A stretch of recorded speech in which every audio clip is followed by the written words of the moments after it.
Ladies and gentlemen, welcome into Podcast Room 303. Introducing one co-host with more nuggets than Chick-fil-A, Nick Morahan.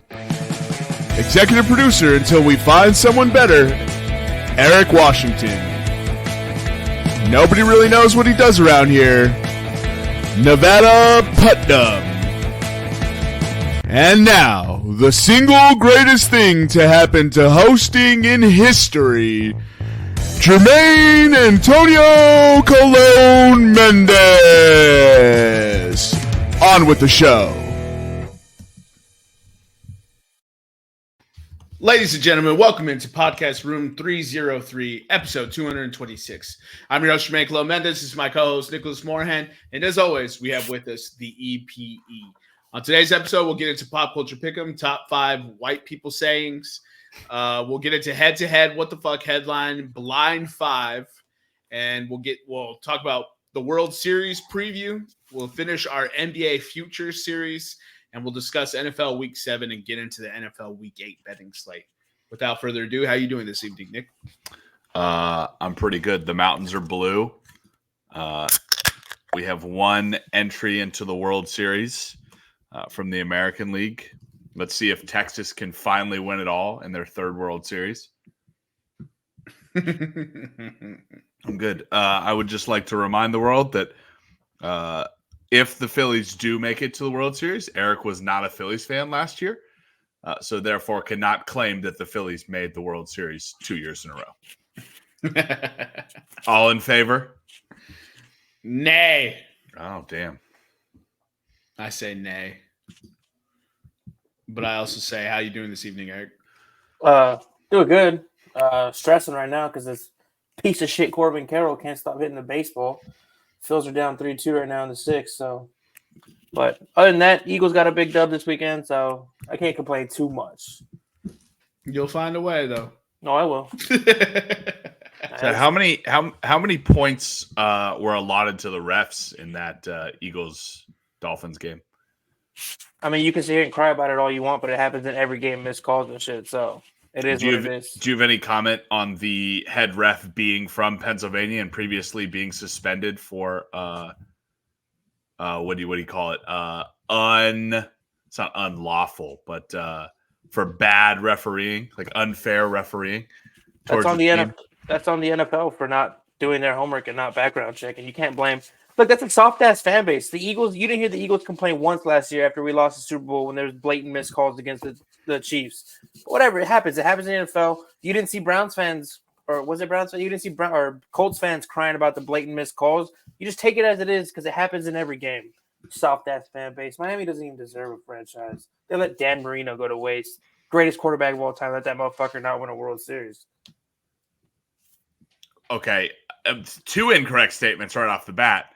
Oh, sorry, Super Bowl. 1, not the greatest quarterback of all time, and 2, not a World Series. I'm in Philly mode right now. He is the greatest NFL quarterback to not win a World Series, though. That statement is correct. No, I don't know about that. He's the greatest NFL quarterback to not win a Super Bowl, I would say. I would still say the greatest quarterback to not win a World Series is still Tom Brady. I think the greatest quarterback to not win a Super Bowl is Cam Newton. Oh, stop it. Now I'm erect for the rest of the show. Dude, I was watching I was watching the Bills-Patriots game on German TV, right, this last weekend. First of all, an amazing game on American TV. But halfway through the broadcast, they just mentioned Cam Newton and talked about him for like 2 minutes. And I was like, I'm home. I'm never leaving. German TV just randomly bringing up being like, blah, blah, blah, blah, blah, Cam Newton. And I was like, what? Also, it's very funny to see which terms do and do not translate. So they'll be like, Buffalo Bills, and again, I would say red zone offense. Oh, dude, that's funny. Red zone offense. How is German football out there? Are people really into it or no? Why? All the time, why? I don't know. Actually, I didn't talk to people about German football. I was watching it in the hotel room because I had to leave the next morning. So, Okay. I would assume so. I mean, they're playing games in Frankfurt. The stadium seems to be sold out. I wonder how much of it is Americans traveling, though. Or like Americans from military bases around. Oh, that's a good point. That's a good point. I would 100% travel. I didn't know Nick had good points. Mark it down, Eric. Episode 226. Nick finally had a good point. What are you guys thoughts on this Michigan military staff? Who gives a fuck? Former military staffer. Who gives a fuck? They didn't get mad. They didn't really care when the Patriots did it.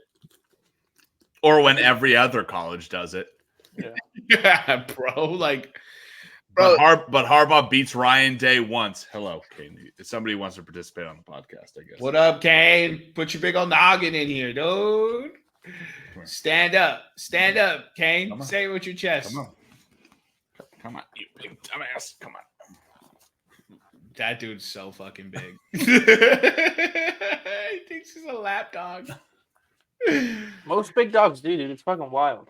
Well, it's because everyone coddles them when they're fucking this tiny and puts them in their laps, and then they grow and get big as fuck and very quickly. By the way, yeah, exactly. Does he try to get on the couch? He does get on the couch. Something I know you hate. No, where the fuck you sitting? That's all the reason I'm asking. We got a big ass couch. Yeah, do you see that dog? Yeah, it's a big ass dog. He eclipses his fucking Mostat couch. What's your opinion on the Michigan staffer, Kane? Okay. Okay, moving on. You're right. We should move on. Okay. I don't know, Eric. You got an opinion on it? Oh, personal space, you fat fuck. Like we discussed, man. Like everybody does it. This man just got caught, and I do agree with Nick's sentiment that Harbaugh finally gets a win down in what is it, Columbus?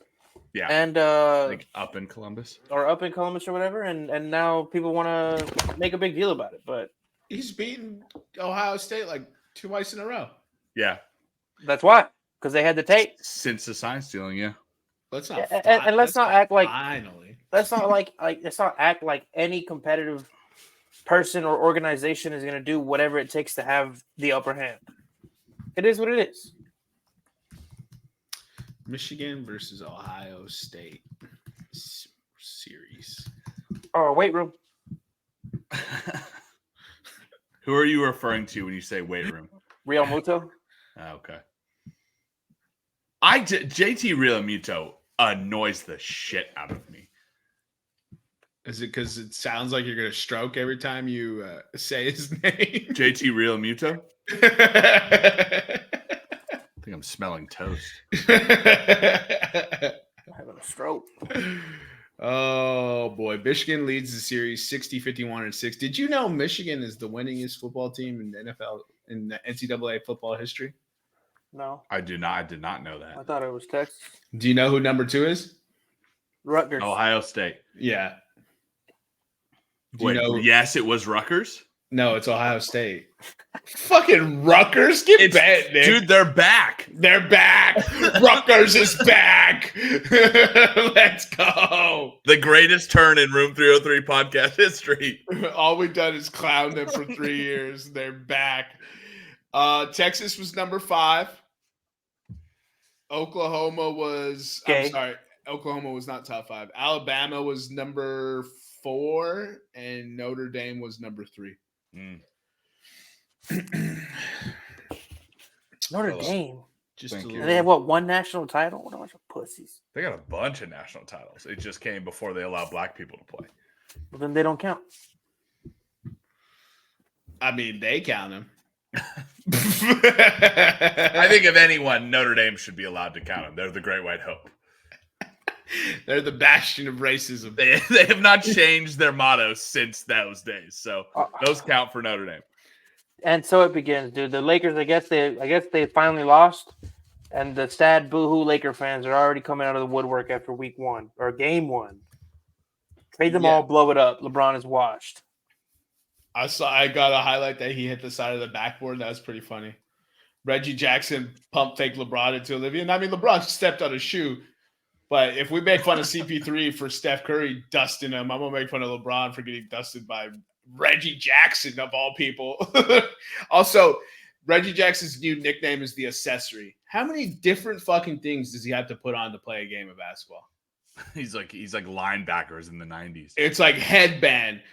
He has the glasses. He's got a chain. He's got sleeves on both arms. He's got the undershirt. He's got the sleeves on the legs, like knee brace, everything. My man's is out there stunting on people. This is a fashion show for Reggie Jackson. Hell yeah.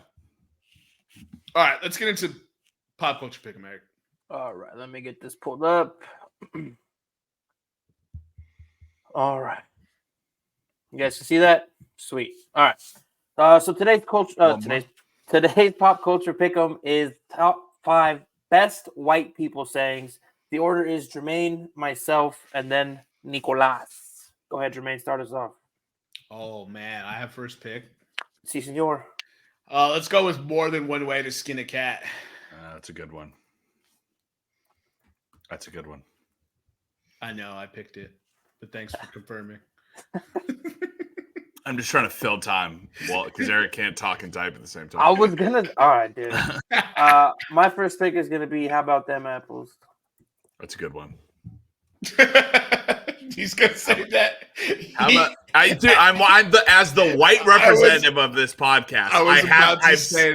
I have said 15. All 15 of these I have said a million times. I'm gonna have to. My last pick is gonna be. Well, that's a good one. That's a good one. Shit.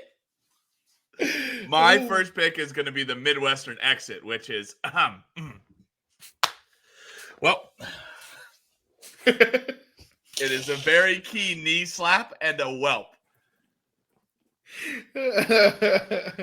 Not to be confused with the Irish goodbye, which is turning sideways and disappearing like Kate Moss. Right. I'm at a restaurant when the waiter is taking your plate and he asks, "How is it?" You reply, "Awful. I hate." Did we lose him? That's a good one. That's a dad special. For sure. I think my dad has done that a cajillion times in my life. So, Nick, you broke up on my screen. Awful. I hated it. I'm going to need another. I'm going to need another. You can just keep awful. I hated it. But that is dad 101. That is dad 101. Moving into my second pick. I'm going to go with you're barking up the wrong tree. It's a good choice. That is a good choice. I'm gonna take. I'm like actively trying not to say it. I don't know, nod. Mm-hmm.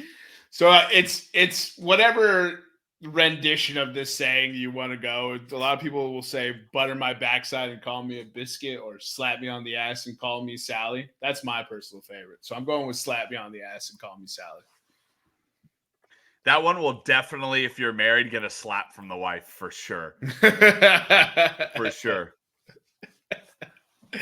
And then "too big for his britches" is my third choice. Too big for his britches. I mean, type bitches. All right. I'm gonna go with newsflash, buddy. Oh, newsflash is a good one. Newsflash, buddy. That's a good one. I'm gonna go with two here. I'm gonna go with "Let Me Be Frank," followed by part B. Well, this is it. "Let me be frank" must always be followed by. You can be whoever you want. You don't have to be Frank. That's not my second one, by the way. And my second one is exclusively used by white people on the golf course. When you leave a putt short, the phrase is, "You got to hit it, Nancy."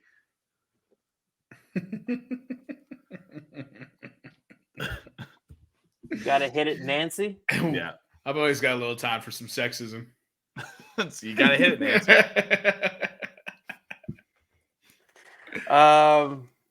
A tried and true classic for me, I'm going to go with "Hold Your Horses." Okay. Hold your horses now. That's a good one. That's a good one. Good one. It's not the heat that gets you; it's the humidity. Oh, dude. It's a dry heat is also part. I say that all the God. I said that in Germany. You brought it to Germany, dude. I think I said that every day in Germany. I was like, you know what? It's cold, but it's not. It's not humid. It's not humid, so it's not that cold, bro. Then lastly, 3 sheets to the wind. Oh, just cheers. Cheers. That's a good one. Have you seen people just make the number higher the more drunk they are? I know the saying is 3 sheets to the wind, but when they're super drunk, it's like, I'm 9 sheets to the wind. It's like, all right, dude. I don't think the saying changes because you're more inebriated. I love the shout out to the Brits and Diego Garcia. I love the more drunk they get, they just lengthen out a certain word. And mate, I'm fucking pissed. The drunker they get, the longer fucking gets. That's so funny. That's funny. My last one, I'm gonna go with. Man, I guess I'm gonna go with the tried and true. Whenever you ask somebody how they're doing, they say, "Well, living the dream." Living the dream, one nightmare at a time. I'll finish it off with a very simple thing that is done, aka walking upstairs, carrying the groceries in, walking the dog, and you say, "That's my cardio/workout for the day." It'll be followed by it'll be preceded by number 1, which is, well, that'll be my cardio for the day.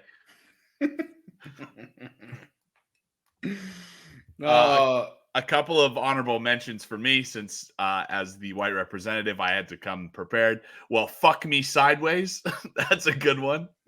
That one is a good one. When I used to ask my father how'd he sleep, he said on his back with his eyes closed. Green means go, and oh yeah, you in what army? Yeah, I've heard that one a bunch, man. So when someone gets their driver's license, well, I'll be sure to stay off the road. Mm-hmm. Yep. When you try to open a jar but can't, and then the next person opens it, loosened it. I loosened it up for you. Just fill these in. Oh, meeting old friends anywhere in public, they'll just let anyone in here. That's a good one. What happens when they get a bag of chips, Nick? What happens when they get a bag of chips? Oh, get these away from me. These are dangerous. Oh, I love the plate of fries or anything at a restaurant, dessert. Should we do it? Let's do it. Let's be a little naughty. Whoopsie daisy. Whoopsie daisy is a fantastic one. OPE. OPE. Yeah. Oh, let me squeeze by you. When you leave something in the house and you come back, not getting far without these. Oh, dude. I'm surprised nobody said "son of a gun" or "doggone it." I had that on there, but I took it off because it went down that list. But gosh dang it. Gosh dang it's a good one. Be there in a GIF. What are they doing back there? Killing the chicken? I said, yeah. They gotta grow. They gotta grow the vegetables before they make the salad. When you get the check, what do you say, Nick? I mean, I don't know. What's the damage? I don't really say that. That's maybe too white for me. Too white. It's gonna be rain. I have started saying smells like rain. This is one that I've said. When the line starts forming after you've ordered.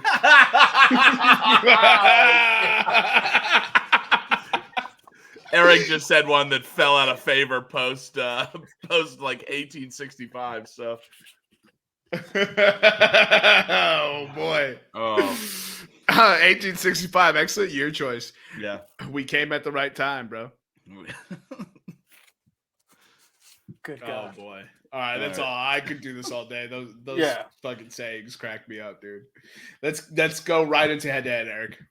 Right into head-to-head. All right. So as you guys see, last week was week 41. Jermaine went 2-1. He had a Bryce Harper home run plus 450, and he was what's his first name? Kenneth Walker, the third touchdown away from hitting an 848 parlay, but he's 2-1 on the week, putting him at 46 and 70-1, down 6.3 units. He has officially jumped out of last place. Nicholas went 0-3. He is on a holy shit, Nick. 3, 4, 5, 6, 7, 8, 9, 10, 11 game losing streak. Putting him at 42, 73, and 2, down 5.3 units. Well, there's red in your ledger, Nick.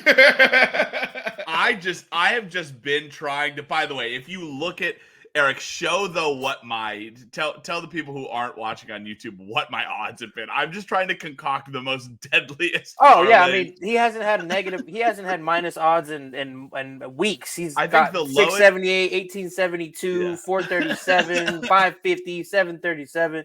Man's is going for the wins, but they're not hitting. But don't worry, Nick. I don't think they're close to hitting, by the way. It's not like Jermaine's where he's like, oh, I could have just gotten one. I'm like out by 3. I'm out by like game 1. No, dude, actually this one right here, you only missed Buffalo money line because Mac Jones decided to play like Tom Brady. But listen, I will lose Buffalo money line on the ending of that game. Yeah. True. That was such a good game. All right, moving on to me. To make Nick feel better, he's on an 11-game losing streak. I'm on a 12-game losing streak. Yeah, buddy. Putting me at 44-73 on the season, down 6.4, putting me in last place. Yeah, gone it, man. And then Daggone it. My guy and then the Dbacks hit a home run. Fuck. All right, Nevada went 2-1. Putting him at 46, 67, and 1 on the season. He is in first place, down 2.35 units. Guys, if you're listening to this and you can't figure out to fade the fuck out of this podcast, we are all negative money. You guys would be up big if you just listen to the podcast motto, man. But I don't think they would. But here's the problem. Here's the problem with when we say fade obviously the picks that we're picking, if you faded each of them, you're not going to get very good odds. And we're not like missing these parlays 0-4. It's the podcast motto. What are you doing? I'm fighting back against it. Don't fade us. Fuck you guys. If you haven't faded yet, your mouth and pick a winner. It's not fading season. If you can't support me when I'm winning, don't support me when I'm losing. You shut your whore mouth and pick a winner. That's all I'm asking. God damn it. That's a good white people saying. You shut your whore mouth and pick a winner. Shut your whore mouth. Add that to the honorable mentions. Oh boy, what the fuck headline? We won't go through it. We're just gonna tell you what the headlines are. You guys can go look at them. We didn't have too many submissions this week, but Eric sent me something about MRI machines being able to read your dreams with 60% accuracy. Yeah, Japanese researchers have created a machine that can. It takes like scans of your brain as it's firing off when you're dreaming, and they can recreate imagery based off the sections of your brain. It's always that goddamn Japanese. Goddamn Japanese. And then I submitted one about just super creepy shit. It's the new vampire wasp that sucks your blood, lays eggs under your skin, and eats you from the inside out. Happy spooky season. And then last but not least, I know we could go with the obvious World War III, but we're going to do Kirk Cousins in primetime. Kirk Cousins in primetime? That's a what the fuck headline. You beat the 49ers in primetime with Kirk Cousins as your quarterback and Justin Jefferson didn't play? Yeah, it's any given Sunday. I actually have something. Quit. Drop it. There's I couldn't find the article on it, but today I'm sitting in a meeting. And by the way, this is unclassified. I'm sitting in a meeting and I got told that 2 years ago, the Chinese government tried to buy a sperm bank in San Diego. Right? It sounds, and the U.S. government blocked it. You say, Nick, why would the U.S. government block a sperm bank sale in San Diego. That sperm bank was the primary drop point for Navy SEALs leaving on deployment. So if bad things happened to them on deployment, they would leave a deposit there if their wife wanted to have any more kids. And China tried to buy it so they could get all that genetic material and start building quote unquote super soldiers out of this gene seed. Bro, that is crazy. China is playing 19D chess right now. Bro, they're wild. Aren't they doing a show of force over out in the Mediterranean Sea? They're doing operations with the Omani Navy. Yeah. Fucking Joe Biden. Just killing it, bro. Just doing a bang up job there, Joe. They've been doing this stuff for years, so I don't know. Let's rock with the blind five. Let's not get into politics. All right. All right, moving on. I felt us like itching closer, and I was like, hold up. Wait a minute. All right, Let me put my back up in it. Hold up. Wait a minute. Let me put my back up in it. I'm thrilled for this blind five because I genuinely don't think you guys are going to be able to get the category. So, guys, Eric has slept with. Words. It's guys Eric has slept with. Number one. Eric's favorite teams. Number one, Lost in Translation. Lost in Translation? What is that? It's a movie, man. Well, no fucking shit, you brilliant bastard. Is the Lost in Translation is the wine movie? Ooh, Giovanni Ribisi films, bro. How the fuck did you get that? I'm done. You came into my room and you looked at my screen or something. There's no fucking way. There's no fucking way you got Is he the director? Is he the director? No, I'm done. We're not doing this blind five anymore. You're cheating. I don't know how the fuck you did it, but you came into my room. You looked at my fucking screen. I'm done. We're not doing this. I've been home for like 2 hours and I was asleep for one of them. Clearly cheating. I don't know how you did it, but that's bullshit. On to the next topic. I'm over this. All right, go. So Lost in Translation, Nick had Bill Murray, had Scarlett Johansson. Okay. It's a faded movie star. This sounds pretty good, actually. A faded movie star and a neglected young woman form an unlikely bond after crossing paths in Tokyo. I have not seen this movie, though. So what do you want to do with it, Nick? 5? Is he the director who you just named? No, Giovanni Ribisi's the guy from Ted. I love him, by the way. He's Phoebe's retarded brother in Friends. I know I'm not supposed to say retarded.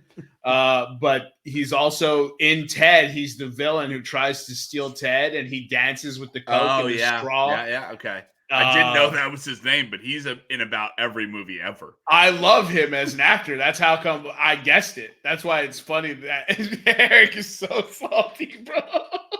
There's no fucking way. It's not like you took a multiple, like 2 or 3 guesses. It was the first thing you said. Like, that's nah, bro. There's no way. Lost in Translation. I don't know. We'll put it at 4. No, 5, because we haven't seen it. Neither of us have seen it. It's not. We're not saying it's a bad movie, but we're being dishonest if we rank it higher. True. Saving Private Ryan. Oh, 2. Has he been in something better than that? I don't. My initial thought was to put it at 1. Yeah, let's put it at 1, dude. Saving Private Ryan's fire. Although any movie that you can pre-screen for World War II veterans and you have to stop because they get PTSD is a pretty fucking accurate war movie. You know, I didn't see that movie until Diego Garcia. I mean, but still, when you would probably appreciate it more as an adult because you're like, holy shit, like, oh, bro, especially after the stuff you've been through, like, it's kind of like you're like, oh, I get it. Yeah, for sure. You're like, I understand. I was like, oh, I see why everyone loves this movie. Yeah, all right. You're like, why are they doing this? You're like, no, I kind of get it. Eric is so mad. He loves loves the blind five, and he's so mad right now. Ted, come on, man. Ted is 2. 2, yeah. Gone in 60 seconds. Fuck you, Thunder. You can suck my dick. Damn. Gone in 60 seconds? Do I like Ted more than Gone in 60 Seconds? I think I fucked up. We already put it in there though. All right, Gone in 60 Seconds is 3. I didn't know he was in that. Gone in 60 Seconds made us think that car sex was cool. It's kind of the worst. It's kind of awful. Then lastly, Avatar. He's an Avatar? Oh, yeah, he is. He's the scientist, dude. Damn. Oh, yeah. I haven't seen Lost in Translation, and I would still put that above Avatar. Really? We fucked this list up. Dude, I was just not a fan of the first Avatar. It's mostly all the shenanigans that surrounded it. Homeboy made Ferngully meets Last of the Mohicans and spent $500 million to develop new technology to film it, just to get on his high horse and tell us that our obsession with machines is what's killing Mother Earth, what that is actually sustaining us. And I'm like, you spent $500 million developing this technology to bloviate about how we're using technology to ruin Earth? Do you not see the hypocrite? Like, James Cameron is raising the bar. Ah, bro, I can't stand that guy. The bar is so low, but James Cameron is raising it. Him and Martin Scorsese need to retire, bro. Scorsese. Dude, Killer of the Flower Moon, perfectly good movie. It was good. Fuck me. It was 3. I got out of the movie and called my mom, and I thought it was a 2-hour and 45-minute movie, even though I went in at 4 and called my mom at 8. And I was like, that's insane. That's a 3.5-hour movie, dude. Why? Can we get, instead of like getting director's cut movies, can we get like an actual like director's cut movie? Like all the bullshit, like just give me plot.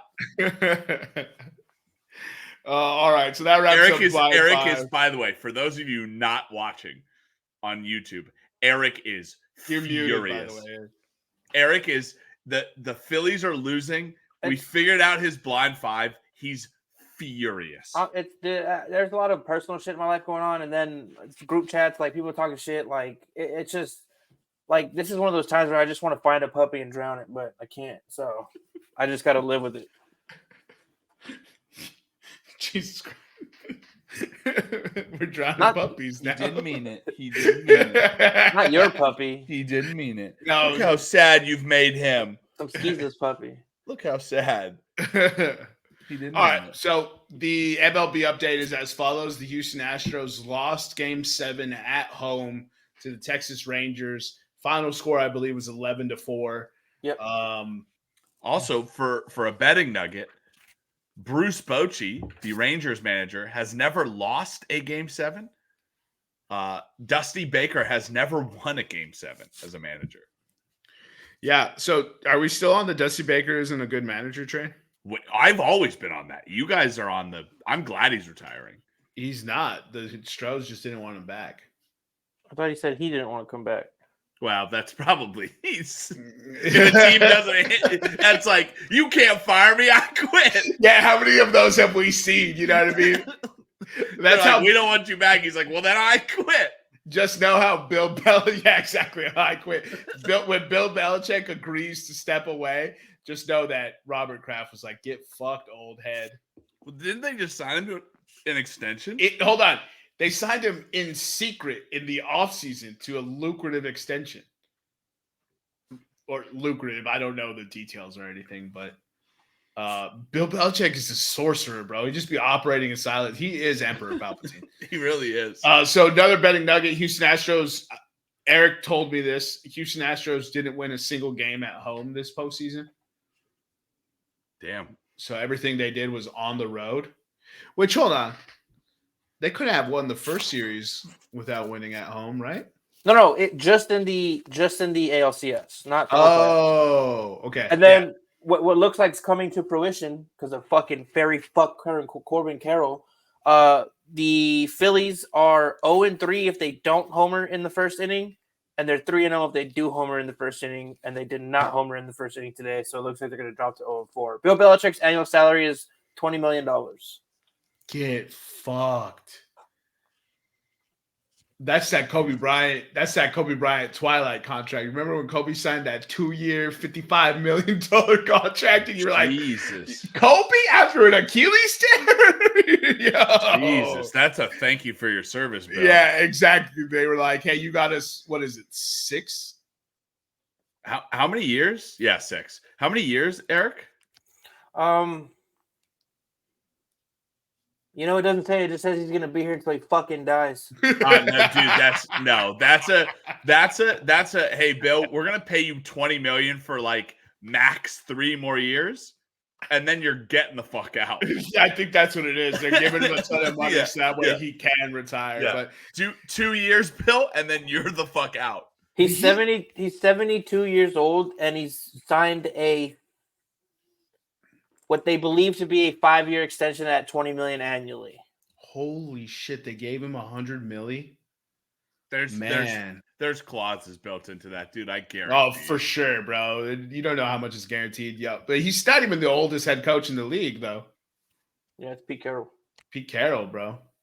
You see him throw a football the other day? I was like, yo, that's pretty good for a 77-year-old man. I always have to remind myself that he is ancient because I see him throw it. I'm like, that's not a good. Oh yeah, he's above. He could be. Why is Pete Carroll? If we're gonna choose older than 70-year-old people, I want Bill Belichick or Pete Carroll as my president. Bro, for real. At least they're spry. No doubt. Here's the thing. Pete Carroll went into being a press conference. Yeah, I don't know about this whole Iran situation. He went into his retirement planner and he was just like, hey, man, what's the average age people usually plan their retirements for? I don't know. They usually retire at 66 and live till about like 78. All right, tight. He's walking back into that office like, yo, fuck you, man. I'm still pushing it. Yeah. I think he just wants to stay until he gets the most wins record. But with Mac Jones at QB, he's probably going to take him another 15 years. So that's why they signed him to a 5-year extension. Because he needs, 29 more? He needs 29 more wins, right? He needs 29 more wins to catch Don Shula, right? Oh, that's a good thing to call out for him to retire. I wonder if he gets that and then retires. So the Dbacks are up 3-2 still, or is it more? 4-2. 4-2. What's the inning? Bottom of the 7th. Okay. So under the assumption that it's a Dbacks Rangers World Series, who do you got winning it all, Nick? Diamondbacks. You have the Diamondbacks winning it all? Rangers have never won a World Series. Eventually they have to. So yeah, I was like, everybody started off never winning a World Series. We bet the Washington Nationals like 5 years ago or 6 years ago. 2019, yeah. And they hadn't won a World Series. Nick and I were all over the Nationals. Each game we were putting stupid money on the Nationals. I was sitting at Courtyard, just turning up with everyone at the local bars. They're like cheering with me for my bet, dude. I was like so high. Dude, there is nothing like getting a bar full of people who don't bet but a game is on to be like, yo, I got this bet, and just being passionate about it. Oh, bro, I was getting sauced with them, so everyone was having a good time. They were sucked into bartender. Every time I walked in, he's just like, it's baseball tonight. He's changing the TV. I'm like, let's go, bro. Fire. All right, dude, I think I'm going Rangers. I mean, it is hard to go against the Rangers starting rotation. I will say that. Hey, man. Sorry, Schwarby just got hit by a pitch. My bad. They heard you, bro. The up heard you, bro. Dude, the dude's 275. He'll be fine. He can take a pitch or two. Yeah, Brian Urlacher called. He said, I took car crashes, bro. No doubt. Dude, Kyle Schwarber is a middle linebacker.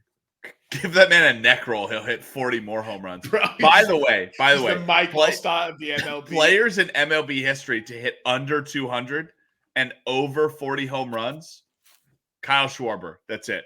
That's the list. End of list. Under 200, over 40 home runs. The postseason Schwarbinator is goated, though. Schwarbinator. All right. How many games do you think that series goes? I'll say 6. All right, Eric. I was gonna say 7, but Bruce Bochy don't lose a game 7. My mom literally just texted, today's game is not as exciting. Thanks, Mama Mendez. You said D-backs in 6, Nick? Yeah, D-backs in 6. Mm-hmm. All right, so you're probably taking what, Rangers versus Phillies, Eric? I mean, I would like to, yes, say that, but I mean, yeah, fuck that. The Phillies are going to come back and win this game. Yeah, there's still almost 9 outs. Yeah. All right, so if the Rangers are playing the Phillies, who do you got winning? Rangers in 7. You got Rangers winning at 7 against your own team. Because if I pick them, they won't win. So I'm trying to use the logic. No. If I pick them, they won't. Technically, if any of us pick them, they won't win. Dude, we're all a bunch of losers. I'm on a heater, podcast, bro. Whoa! I will not take take that. I will not take that negative talk. What did I post in the group chat the other day? I posted in the group chat the other day the amount of money that group makes. None of us are losers. Well, we might be losers, but we're well-paid losers. That's true. That's true. Yeah, that's why we gamble. Right. Because I got it, baby. I'll take Rangers over Diamondbacks in 5. Okay. The scores are close, though. Yeah. D-backs over Rangers in 6. Rangers over D-backs in 5. Got it. So a tip moving forward that we'll bring back next postseason. How many wild card teams did I say there's ever been? 88 total. 88 total. So 88 total wild card teams. 14 of them have made the World Series. That's about 20%. So based on the current structure, pick a wild card team you think is going to make it and bet them at the beginning of the MLB playoffs. You said it was 16. Well, it will be 16. Yeah, right? counting. So the 88 total is counting the wild card teams from. I guess it's 15 now. Yeah, it's going to be 16 by the end of this game, though. Yeah, it will be 16 by the end of this game. Yes, I did also make that point. Yeah, so you use current figures is what I was going for. Right. Let's wrap up this NBA Atlantic Futures. All right, let me get that pulled up. Oh, I still have it. Okay, cool. NBA Atlantic. That is. By the way, Eric, would you like to address where you've been the last couple of podcasts for the people? Dead. No, I was back home in Texas visiting some family, taking care of my mom. Then I stopped by in Arizona to see my goddaughter for a little bit. So I apologize. And also, by the way, fuck you guys for picking the Jets to win for me and then fucking making it come true, you fucking pussy.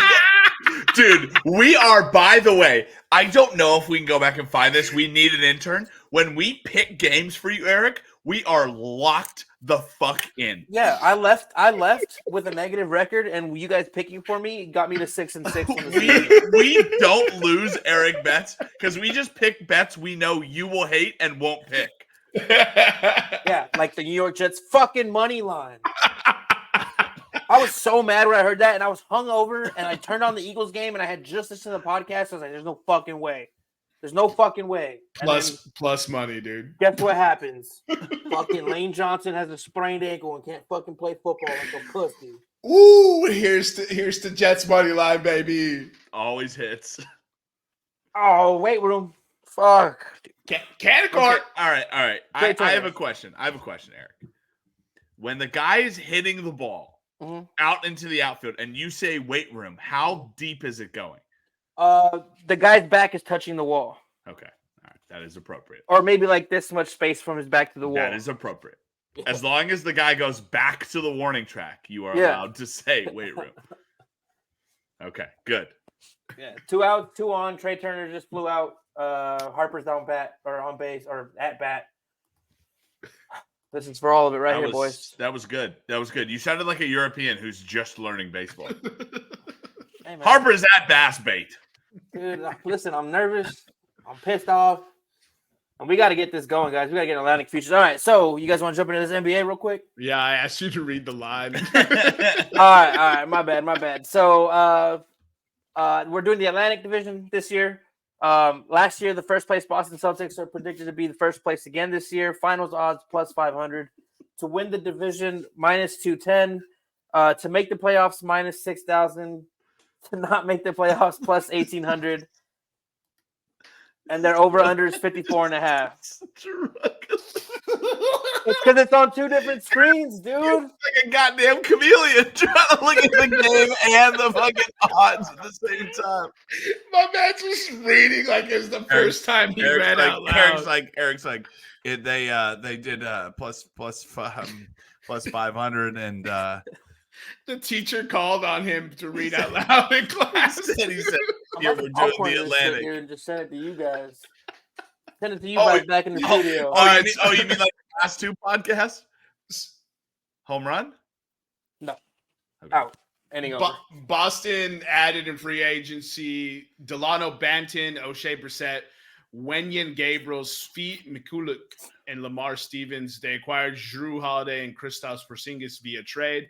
They drafted Jordan Walsh. They lost Malcolm Brogdon, Danilo Gallinari, Mike Muscala, Marcus Smart, Grant Williams, and Robert Williams III. Their current free agents are Blake Griffin and Mofundi Kabengele.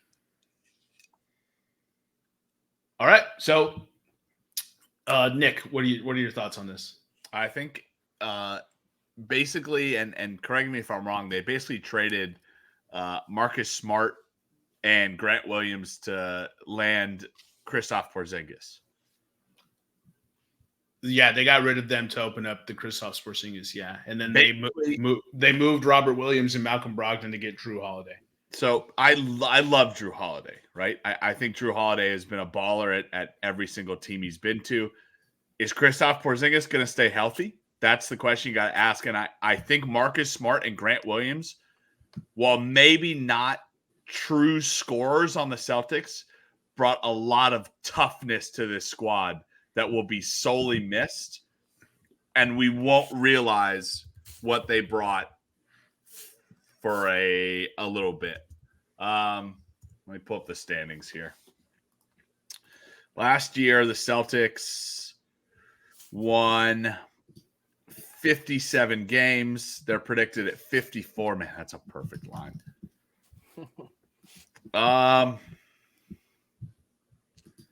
Can I give my pick later after I listen to you guys? All right. Eric, what are your thoughts on Boston? So I actually do have them to win the division. The star power that is Jason Tatum and Jaylen Brown should be enough to get them the first in the East, in the Atlantic. Kristaps Porzingis is an intriguing. What do you want to say? Is an intriguing piece to that team because the way he can stretch the floor and the way I think they want to run that offense. And then let's not forget Jrue Holiday, phenomenal defender. Everybody was talking about Marcus Smart being gone. Blah blah blah blah. They got Jrue Holiday, who I think is more an efficient scorer, higher end of IQ player, almost as good defensively. And, another year in the system, I honestly think they're going to go – I think they're going to hit 55 wins. So I'm going to take the over and to win the division. Did you just say what I said was blah, blah, blah, blah? No. Sounded like that's what you just said. People are saying that Marcus Smart leaving was – yeah. He did. Fuck you, Eric. Hey, be better tomorrow. Yeah, thanks, LeBron. Hey, Boston Celtics are the far and away best team in the Eastern Conference right now, even with the Damian Lillard addition to the Milwaukee Bucks. They're deep. Their point guard position should no longer be an issue with Jrue Holiday and Derek White championing that backcourt. Kristaps Porzingis being able to stretch the floor and give them a bona fide post presence that can score, not just a defensive presence. Also, as he's moved further and further away from injury, Kristaps Porzingis' defensive capabilities have gotten better. And if he's playing with plus defenders on the wing and all he has to do is help and rotate, I feel like he's going to maybe have a career year from a block perspective. 54.5 is a perfect line. I'm smashing the over on this purely because of this right here. I'm about to submit my first lock for the year because honestly, I forgot we were tracking locks. I will take Jason Tatum for MVP. With that being said, I will take Celtics over. I will take Celtics to win the division. I'll take them to miss the playoffs, though. I'm just kidding, Eric. Yeah, so yeah, like if I took the over wins, obviously I have them making the playoffs. I have them winning the division, and I will be sprinkling a little pizza money on them to win it all at plus 500. Nice. All right, moving into the second team, predicted to finish second this year, the Philadelphia 76ers. Finals odds plus 1,500 to win the division plus 280 to make the playoffs minus 800. To miss the playoffs plus 550, and their over-under is set at 49.5. Man, what happens with James Harden? It's the $1 million question. I mean, hopefully he dies. So let me go. Well, Eric, no. You want him to die after you get assets for him. True. So via free agency, they added Mo Bamba, Pat Bev, David Duke Jr., Danny Green, Kelly Oubre Jr., and Javonte Smart. In free agency, they lost Mac McClung, Jalen McDaniels, Shake Milton, and Georges Niang. Current free agents for them are Dwayne Dedman and Lewis King. Yeah, I mean, I'll ask it again. What happens with James Harden? He will get traded. I think Daryl Morey plays hardball because he knows that if he can't get a viable return for James Harden, that Joel Embiid is next. And so the James Harden saga will drag on into the season. And as Philadelphia starts to lose games, maybe they put a 3-game losing streak or maybe a 5-game losing streak together. The questions and the hot seat is going to grow and grow and grow.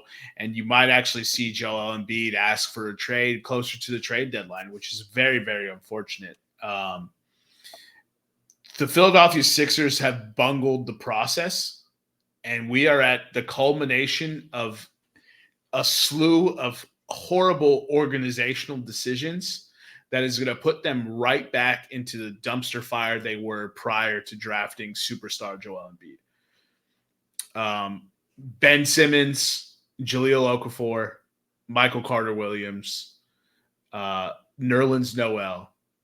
I mean, the list goes on and on. I mean, I didn't even say Markelle Fultz's name because he's actually starting to play some good basketball again. But what's that saying? Like, it's all coming. The roo is coming to roost. The roosters are coming home to roost. Yeah. So, and this is the byproduct of all that. There's going to be a lot of people that lose their job, and it won't be Nick Nurse, since he just signed. And oddly enough, I don't think Daryl Morey will lose his job either.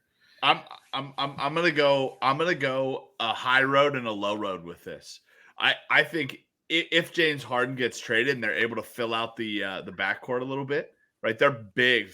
Philadelphia is big right now, right? With the moves that they've made. If they're able to trade James Harden to a pretty good package where they can get the backcourt return for James Harden from some team, good guards for James Harden, then I can see this Philadelphia and early in the season or before the season starts, this Philadelphia 76ers team, I believe, has the chance to win the division, go over, and potentially go to a finals appearance, right? That's my high road, right? The low road is exactly what you said, and that's what my pick is going to be. Right? Daryl Morey is going to play hardball. He's going to drag this saga out. He's going to make James Harden suffer for this, right? Because that is the best rivalry in sports right now is Daryl Morey against James Harden. I'm honestly, I'll take that being said, I'm going to go bold both ways. I'm going to go bold both ways. I'm going to pick the 76ers to go to the finals one way, right? I like that plus 1,500. I'm also going to take them no to make the playoffs. I'm gonna hedge both those bets. we got a first, baby. Confused. A first, baby. How am I supposed to fill this So out? put yes, they win it all, and put no to make the playoffs. And then if we're going honestly, I think they go under 49.5. with the I think that they're going to miss the playoffs. That would be my bold pick if this Harden saga drags out. Eric? Under, no to the playoffs. Fuck Tobias Harris, James Harden, trade Joel Embiid. Jokic is the real MVP. Tyrese Maxey's the future. On to the next one. That's so funny. I will take under, yes, to make the playoffs, and Tyrese Maxey for most improved. Nice. So nice. There's the only bright spot. There's a little silver. Yeah, I was about to say a little silver lining. Yep. My mom says pobrecito for your Phillies blowing it, brother. Tell her I still love her. All right. Last year's third place finisher predicted to be third place this year. New York Knicks, plus 5,000 to win the finals, plus 800 to win the division, minus 380 to make the playoffs, plus 285 to miss the playoffs. Their line set at 45.5. What do you guys got? They added Dante DiVincenzo, Nathan Knight, and Dylan Windler via free agency, and they lost Derrick Rose and Obi Toppin. Go ahead, Nick. Have they traded? They haven't traded Evan Fournier yet, have they? No, he still exists on the roster. Yeah. I guess this is kind of like a mini James Harden situation, I guess. Like, can they trade Evan Fournier? No. I mean, this roster is pretty much set for New York. And they return, I believe they returned 13 players from last year. They did, yep. So to have this at 45.5 is an amazing line. I'm going to say that the Knicks go over, but they hit 46. Yeah, they're going to make the playoffs, but not win the division.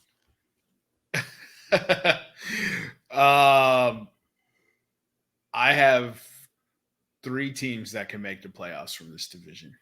Mm-hmm. Interesting. 45.5. Give me the over. I think the Knicks pull off a trade. It's a little foreshadowing from the previous team we just discussed. For Joel. Yep, for Joel Embiid. Yes. They trade him in division. Yes, to make the playoffs. Yeah, because the package. I looked at the package and I was just like, I would do that right now. I mean, I wouldn't want to trade Joel Embiid, but if Joel Embiid asks for a trade, and I looked at that package, I would make that trade. It was Julius Randle, RJ Barrett, and it was 3 of 4 players listed. It was RJ Barrett, Julius Randle, Mitchell Robinson, and Evan Fournier, plus 2 to 3 picks for Joel Embiid. Jesus Christ. And also, he can disappear in the second round of the playoffs. Do it. And if James Harden isn't going to play, it almost makes sense to take that trade because that fills out the entire roster. Then you can move on from the saga that is Tobias Harris.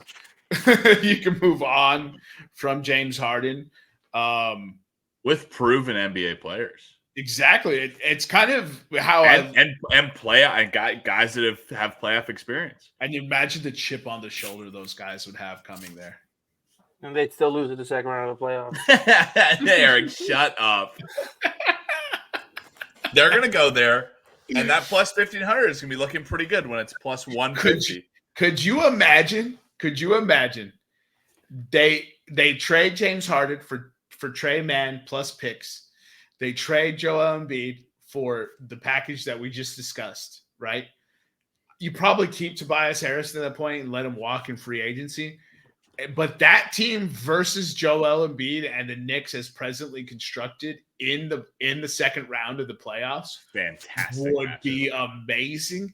And to be honest, I don't know if the Knicks have enough with that trade to beat that group of Philadelphia players. I don't know that I could bet that many revenge game props. Bro, it's Julius Randle over points. Yeah, everybody who's involved in that trade, I'm betting over. Bro, for sure. I'm like, that's crazy, dude. That's crazy. I hope it doesn't happen. I would love for Joel Embiid to be a lifetime Sixer, but There's some bad energy coming out of that. That tea leaves don't point to it. Yeah, dude, for sure. If I was Uncle Iroh watching the Avatar: The Last Airbender, I'd be worried. Not good. Let's get into the fourth team, Eric. Brooklyn Nets, finals odds plus 7,000 to win the division plus 2,500 to make the playoffs plus 145 to miss the playoffs minus 180. Their line is set at 37.5. In free agency, they added Darius Baisley, Harry Giles III, Dennis Smith Jr., Lonnie Walker IV, and Trendon Watford. Did they just go out and say, we need people who have been named after their father? Via the draft, they got Noah Clowney, Derek Whitehead, and Jalen Wilson. In free agency, they lost Seth Curry, they lost David Duke Jr., they lost Joe Harris, they lost Drew Smith, they lost Edmund Sumner, and they lost Yuta Watanabe.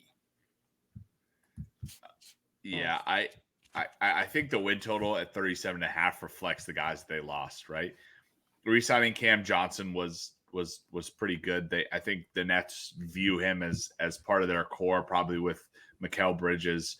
The biggest question mark is what do you have? And Eric loved to ask this question when he was on the 76ers. What do you have in Ben Simmons, right? And Joe Harris and Patty Mills leaving, and Seth Curry leaving. You're kind of a bit light in the ass on shooting, right? So where are the perimeter points going to come for Brooklyn, especially in a division that is very, very big? And I think Brooklyn, it has the if Porzingis stays healthy, Brooklyn probably has the fourth biggest team, and you've gone all big, right? So I'm taking, but 37.5 is an awesome line, by the way. It's perfect. How many playoff teams can I have, Eric? Just 3? Just 3. Okay. Brooklyn misses the playoffs. My God. Well, you don't have the Sixers making it, so you have another spot.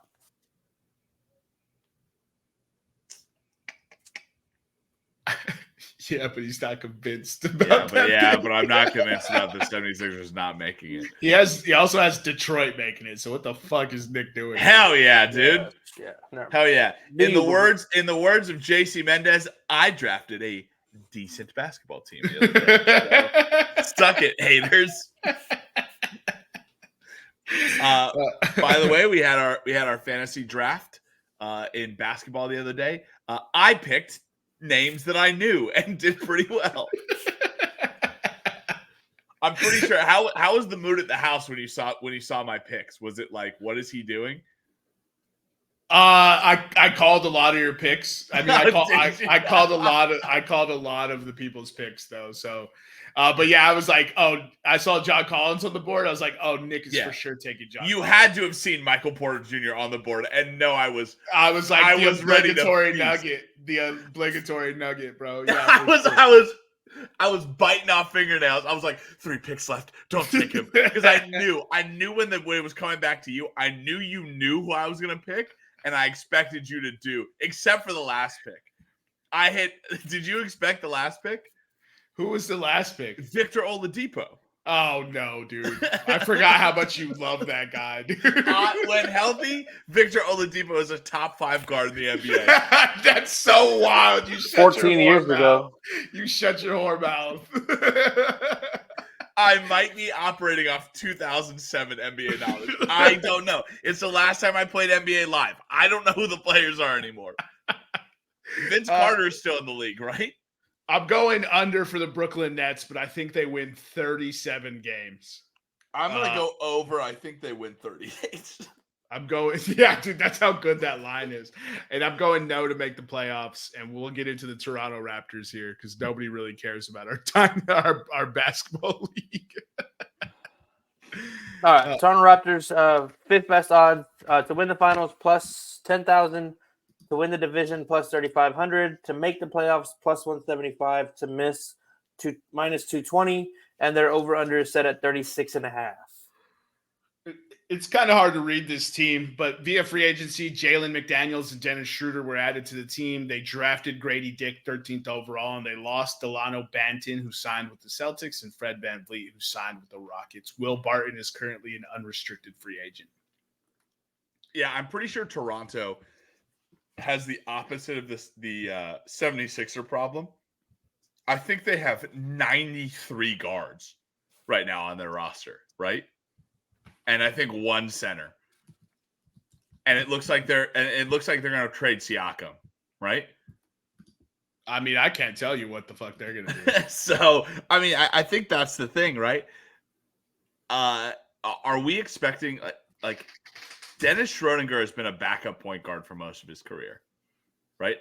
A number 2 point guard. He was a starter in Atlanta for a little bit, but that was when Atlanta wasn't that great. Right. Yeah, I mean, I don't. I think Van Fleet is gone. I think it's a very Toronto is the team that you either need to reinforce the current roster in a very stacked division, or you have to tear it down and get some assets for when inevitably Boston runs up against the payroll, Philadelphia blows the process, the Knicks nick it up, and Simmons sinks the nets. You have to hope for those 4 outcomes, Doctor Strange style, for you to make the playoffs if you're the Toronto Raptors. And it's not happening. And it's not going to happen, right? There's one, right? This is the end game. There's one. I'm taking the under. I'm taking them to miss the playoffs. Yeah, I'll echo those sentiments. They've got a who's who of get the fuck out of here. I don't care. Scotty Barnes, his second year was rough. I'm hoping it was injuries, but they attempted to do what I adore Sam Presti and Oklahoma City Thunder for doing, but they went positionless basketball, and they did it with not the quality of talent you need to conduct positionless basketball. So then they pivoted out by trading for Jacob Poeltl and are now stuck in an odd, amalgamation of a roster that just doesn't quite get it done on any front. So yeah, Toronto will be in the running for a top 4 pick this offseason.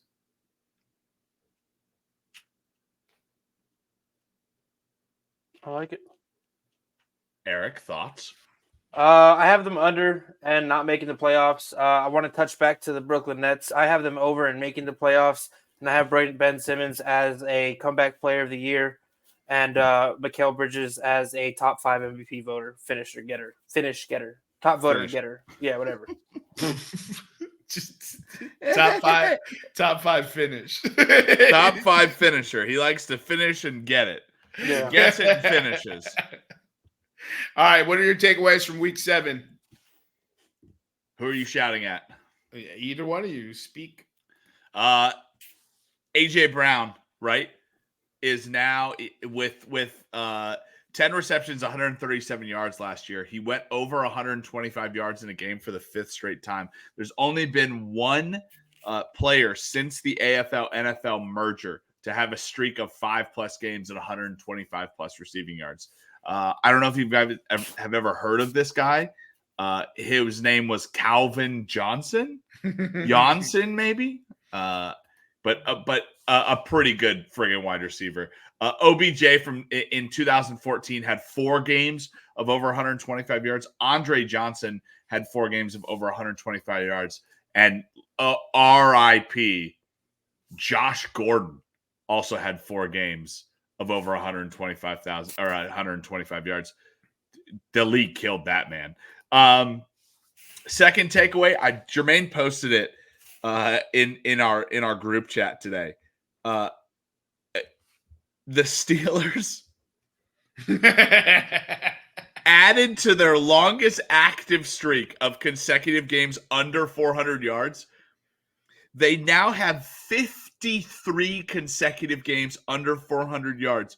They are 32, 21, and 1 in that span. That's so ridiculous. They win not because of, but every week in spite of Matt Canada.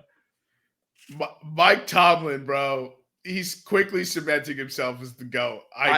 This podcast is always saying it, but I feel like not enough people are listening. Under 400 yards of offense, 53 straight games. And they're winning 60% of those games. Bro, we can't even bet that well. We have a full slate to choose from. Oh, Jesus. Another quote from Jermaine was they were outscored. They're being outscored 127-103 this year, and they're 4-2. They're gonna make the playoffs. Yes, because it's Mike Tomlin still does. Wait, did they have a losing record last year? No, right? No, they were even. They went 9-8. Oh, they went 9-8. Right. He never had a losing record. You can no longer be even. By the way, you can't be 500. Right. No, he didn't. They were 9-8. Eric's right. He does not have a losing. The man does not know how to lose. Yeah, those are great takeaways. Eric, what are your two takeaways?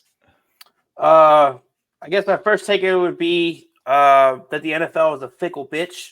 The Detroit Lions, the San Francisco 49ers, just these teams that everybody was all on their high horse about, got their asses whooped. She giveth and she taketh away. I think putting into perspective what the Chiefs have been doing recently, what Tom Brady did all those years with Bill Belichick, like just winning consistently like that. God damn, man! Like the fact that they can do that is amazing because the Niners are fucking an incredibly talented roster, and they lost to Kirk Cousins in primetime, which nobody has ever done before. So that's. But Eric, don't we see this every year though? We even see this with the Chiefs every year. The media is so ready to build up a team and then so ready to tear it back down. It's very much the culture. That it's insane. Like Brock Purdy, we have to understand Brock Purdy was almost undrafted. Yeah. He has been, if we want to talk about a quarterback being down to earth, he's been on Pluto for most of his career as the 49ers quarterback. They were scoring, I think I said at the beginning of the year, they were scoring 35 points per game, not counting the playoffs. That streak continued until the last two games. Yeah, he's going to have a couple of bad games. Especially when your Hall of Fame left tackle misses the ball game. Right. Hall of Fame. Let's pump the brakes there. Hall of Fame, Eric. Oh, just kidding. Hall of Fame. I know he played for two teams you really hate, but you can even say that. Right. You got to say he's a Hall of Fame, right. Dude. Hall of Fame just because he's willing to fight everybody every time. Also, he's not starting the fights, but he's ready to come in and fight him. The Richard Sherman clip is still one of my favorite. Richard Sherman is like, he's like, I'm going to punch you in your face. And Richard Sherman's like, oh, do it then. And then Richard Sherman gets punched in the face. And a smart man, Richard Sherman, looks surprised. All right. So that was your first takeaway. What's your second takeaway, Eric? Second takeaway, I'm going to go with Lamar Jackson is actually a quarterback. And when they let him do his thing and everybody thinks that he has to scramble out of the pocket and he's a runner, he's the most accurate quarterback this season in the pocket. And people need to start putting some respect on that man's name. Let's go. Converted. Let's go. I wish I could remember what the stats were. But he tweeted something a couple weeks ago, didn't he? He tweeted some like one word tweet or something, Lamar Jackson. Like one word. It was like Jared or something. And he has some insane stat line since he made that tweet. I mean, dude, he's leading the league in pocket passing accuracy. He's like third in touchdowns. I mean, this is the Monken offense we wanted to see, right? Yeah. Finally. It's here. They just needed to go against, a real good defense to get to unlock it, bro. Right. Just lock in. They've been playing to the level of their competition. Yeah. So, boy, I mean, those are all great takeaways. I think I'm gonna throw some hot fire here. Justin Herbert is not better than Phillip Rivers. He's not. Not at football or having kids. The having kids thing, that's good, dude. Justin Herbert is 9-10 in one-score games in his career. Where's Phillip Rivers? I don't know. Hold on. Keep talking. And all I'm saying is, with that much talent and that much expectation and that much production and statistics and yada, yada, yada, and Keenan Allen and Mike Williams and Trey Palmer and Gerald Everett and Donald Parham and Austin Eckler, you got to start coming up clutch in these moments if you want to be a good team. Your quarterback has to come up big in these moments, and he's not. Phillip Rivers was 49-65 in one-score games. Exactly. So my point is, Justin Herbert is not better than Phillip Rivers. I'm not saying Phillip Rivers is good. That's not a sentence I'm saying. What I'm saying is Justin Herbert is Phillip Rivers. It's crazy. And at a certain point in time, if we're going to continue to put Justin Herbert into this category of a top five, we got to start demanding top five out of him, right? We hold Dak Prescott to this crazy standard. We hold Jalen Hurts to it. We hold Josh Allen to it. Joe Burrow, we know he's hurt, and Joe Burrow still we're holding him to that standard. So it's time to stop saying, oh, it's because Justin Herbert doesn't have a defense. Oh, it's because Justin Herbert hurt his ribs last year. Oh, Justin Herbert broke his finger on his non-throwing hand. That really does still impact you. Everyone plays hurt. It's time to start expecting something out of Justin Herbert. And this is coming from a guy who picked the Chargers to win it. I'm pretty sure I picked it to win it this year, or at least make the Super Bowl. Yeah. And now I'm pivoting. I'm changing that stance. And that's crazy. And one other thing, I guess one other takeaway I'll have is, who the fuck saw 39-38 in the Browns-Colts game? I did. I predicted it exactly that way. I predicted the blocked field goal and the referee shenanigans at the end. I predicted it all.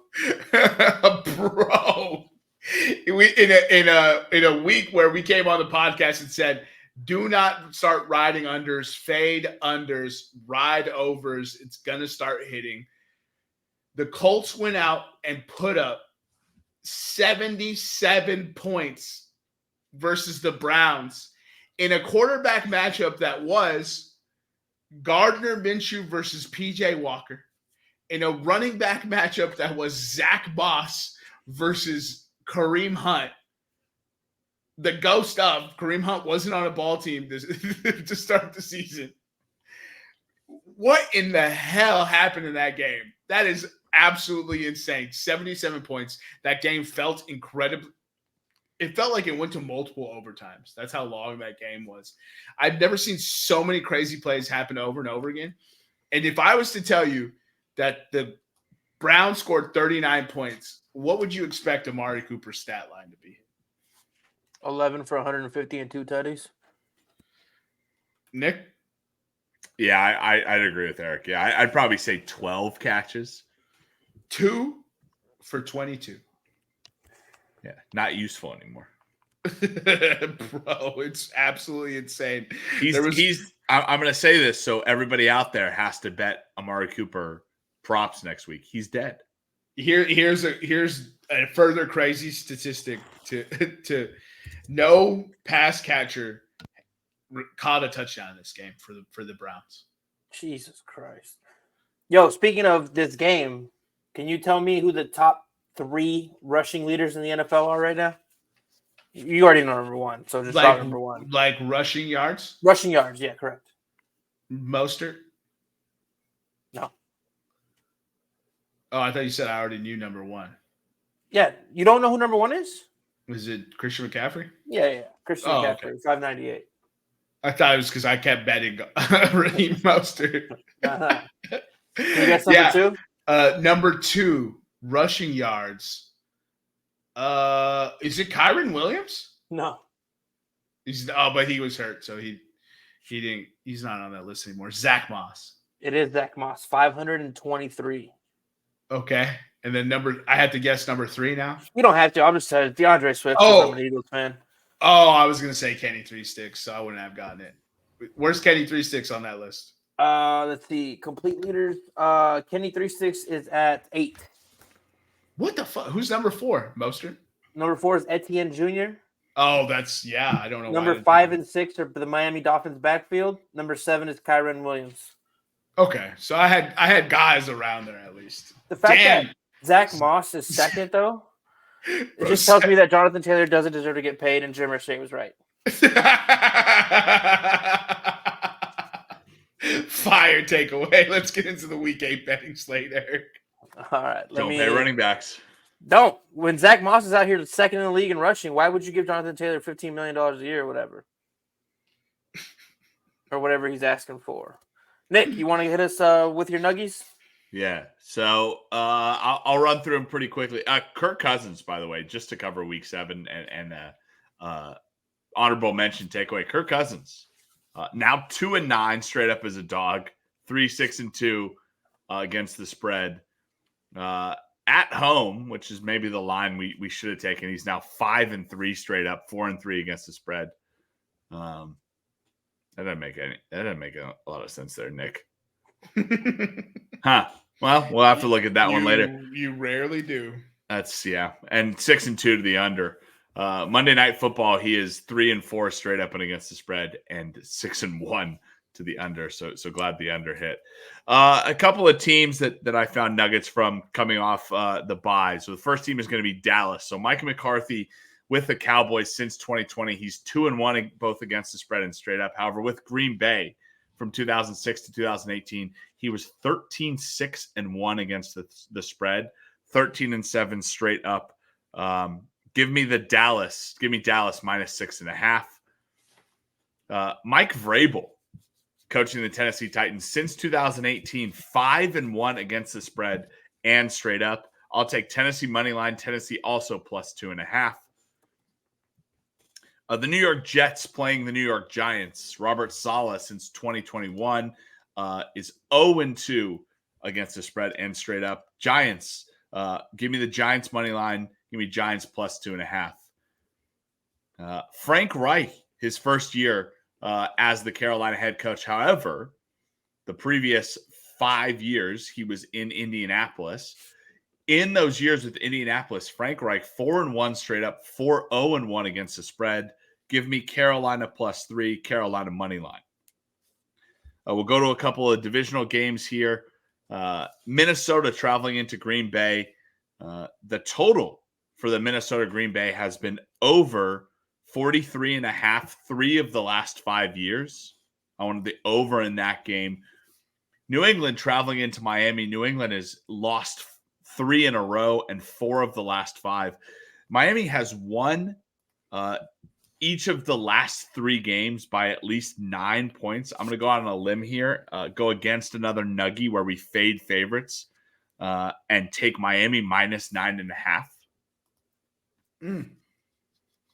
The flip side on here is Philadelphia traveling into Washington, a game that Eric should be at because I do live close to Washington, but he hates me as a friend.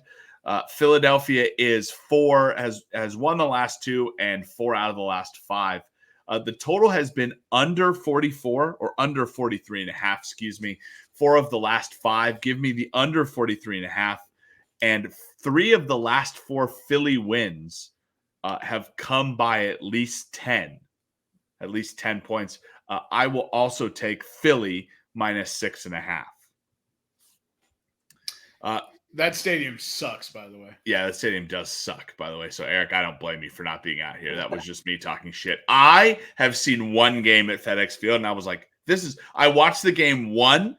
I watched the first half from down in the 100s. I watched the second half from up in the upper deck. There was no good view. And I would almost say that the upper deck was a better view. I would have considered going to a Washington game, but last year when they tried to kill Jalen with the stadium, that was it for me. Yeah. I mean, that's a pretty good move. So the final Knicks nugget here, KC traveling into Denver, Kansas City. We love to bet this every year. Kansas City has not lost in Denver since 2014. The average total of this game has been 51, though. In those 8 games since 2014, there have only been 2 games that have finished less than where the total is at right now, 46 points. Give me the over 46 points. However, 5 of those 8 games that KC has won, they have beaten Denver by 6 or less. The line right now is Denver +8. I would like Denver +8. That concludes my Knicks Nuggets. What do you guys think? I actually kind of like a lot of those. So that wasn't too bad. For the first time in a while, I actually liked Knicks Nuggets. Oh, hold on. Before I trash. No, before I finish here, a couple of parlays to talk about. So I talked about taking the spreads on all of them. So we're gonna put them into a favorite money line. Eric, if you can stand by to receive my my favorite money line, we're gonna go Philadelphia money line. Okay. Miami money line. Okay. Dallas money line and KC money line. What does that favorite parlay go? Dallas is up. You said Dallas and KC? Dallas and KC. Yep. Plus 183. Okay. I like that one. I'm actually going to lock that in our head-to-head as well, Eric. Okay.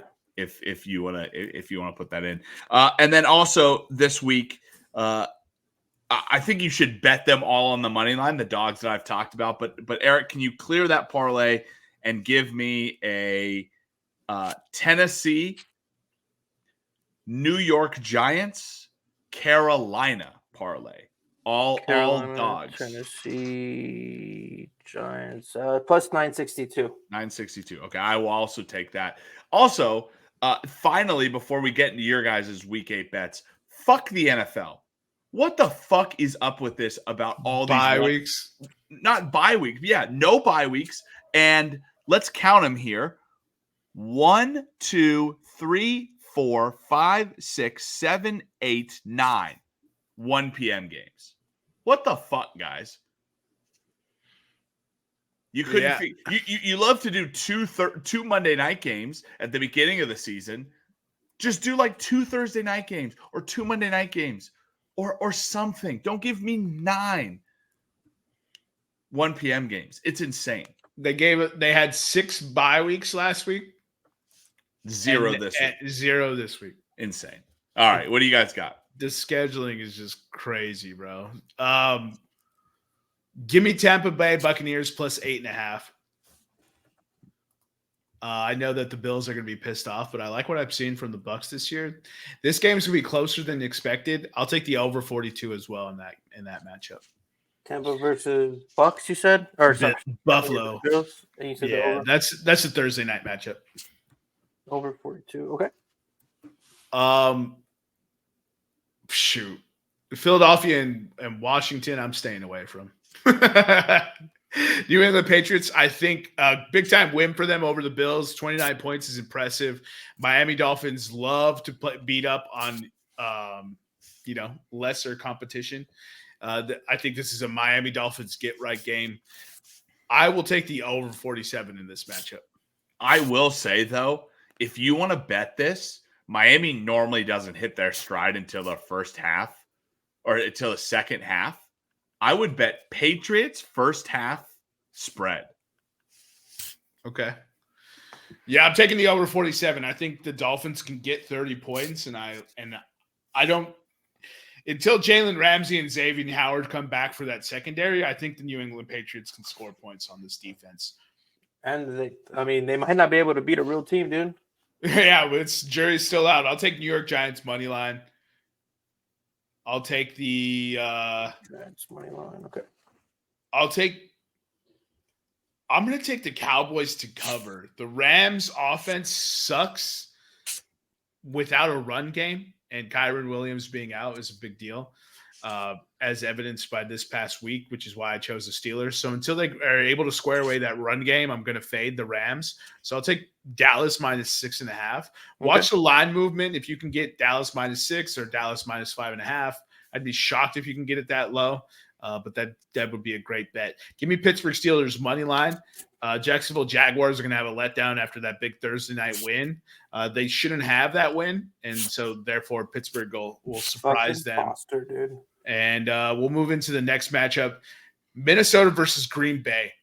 I mean, this is like at a certain point in time. Like I know it's fun to beat up on Kirk Cousins, but we gotta give this man some due. Give me Minnesota Vikings money line. Jordan Love does not look great. So. Houston Texans, Carolina Panthers, the rookie matchup at quarterback that we want. I'm expecting both quarterbacks to play real well in this game. Give me the over 43.5. This is going to be kind of one of those, the future is bright kind of matchups. Frank Reich coming out of the bye. They're going to square some things away. I think that offensive line is going to start playing better. Oh boy, Tennessee at home versus the Falcons. Arthur Smith versus his old team. Which team's going to be able to run the ball better? The Atlanta Falcons defense has actually looked pretty game. I'll take the over 36.5 in this matchup. I'm going to stay away from any of the spreads and money line. Very next matchup, we have the Saints traveling into Indianapolis. The Saints have 10 days, are a pissed off football team. Doesn't fucking matter. It does not matter. Give me the Colts. -1.5 Colts money line. The Saints will be in the running for a top 10 pick this year until they fire that OC. Cleveland goes into Seattle. Seattle's a tough place to play. Deshaun Watson's most likely not going to play. Jerome Ford is hurt. Kareem Hunt's a little banged up. Amari Cooper can't get the ball, which means the obvious bet is Seahawks, right? Nope. Give me Cleveland Browns money line +136. We'll move into the Kansas City Chiefs Denver game. I'm with Nick. I like Denver +8. And I think we do this every year when Denver plays the Chiefs, and then we're like, why the fuck did we bet this? But I'm going to continue to do it. So give me Denver +8 at -112. The money line's going to hit eventually. Right? Yeah, exactly. Baltimore Ravens versus Arizona Cardinals. Man, Arizona was fun early on in the year, but they are exactly what you thought they were. They're a team that doesn't have talent at all three levels on defense. They're a team that doesn't have talent on all three levels on offense. Kyler Murray, do not come back in this game. Baltimore's defense is wild. I really want to take Baltimore -8. I think this is going to be back-to-back blow-up weeks for Lamar Jackson owners. So I'll take Baltimore -8. That's a big spread, though. So if you want to fade, obviously subscribe to the podcast motto. Cincinnati Bengals taking on the San Francisco 49ers. The Bengals are coming off a bye, and Zach Taylor is on the hot seat. Every single team won in his division while they were on the bye week. That's right. Browns, Ravens, Steelers all got a W. And they need to get a quality win under their belt for people to kind of start putting some respect on their name. T. Higgins is going to be healthier. Jamar Chase is still just really, really good. I'll take Bengals +5.5, which is a scary bet with Nick Bosa coming off the edge in that offensive line. Chicago Bears travel into the Chargers for the Sunday night football game. They're a +8.5 dog. Look, I'm taking Bears spread until Justin Herbert proves me otherwise. Bet you that's a home game for the Bears.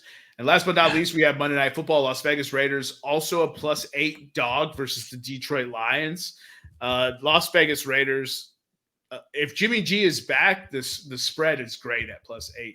I just don't know where he is with that. I'm going to take over 45.5 in this game. I think points are put up on both sides of the football. Detroit, Jared Goff sucks on the road. Jared Goff is outstanding at home. So that I'll take the Raiders +8. I'm sorry, I'll take the over 45.5. And I'm going to put a little underdog parlay together here, Eric. It's going to be all +8 spreads. So I'm going to take Raiders, Bears, Cardinals, Broncos, and Patriots, and Bucks. Plus what? No way. Plus 44,786. Jesus. Sure. Give me it in a parlay. I'll take that. He just said sure. Whatever. Yeah, fuck it, dude. I'm just, and when it's a big spread, I like taking the points, dude. Football is, I mean, there's a reason why we say it's any given Sunday. Each of these teams can lose by 10, but I don't think it's going to happen. That concludes my view of this slate. I'll be putting out an anytime touchdown parlay as per usual for the head-to-head this week. Eric, what are your top 3 bets for the week? Chicago money line, Baltimore -8, Kansas City -8. Okay. All right. My man was prepared. Will he win without us picking? Eric, can I pick the slate for you? Yeah, go ahead. Okay. Let's see. Let's pull up the app here. Eric will take Commanders money line. He's going to take Rams money line. All right. Minnesota money line. All right.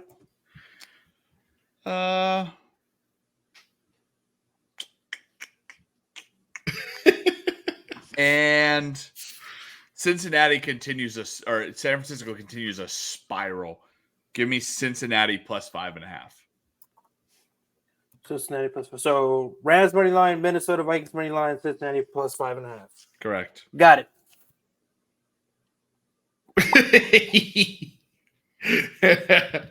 The thing is, those aren't wildly bad bets. They never are for Eric. You guys got anything else before we wrap this up? I mean, we covered a lot in a pretty good, decent time, dude. Yep. It's like we could do this every week. Current NFL pick'em records. I'm fairly certain this is accurate. Nick has 19-21-1.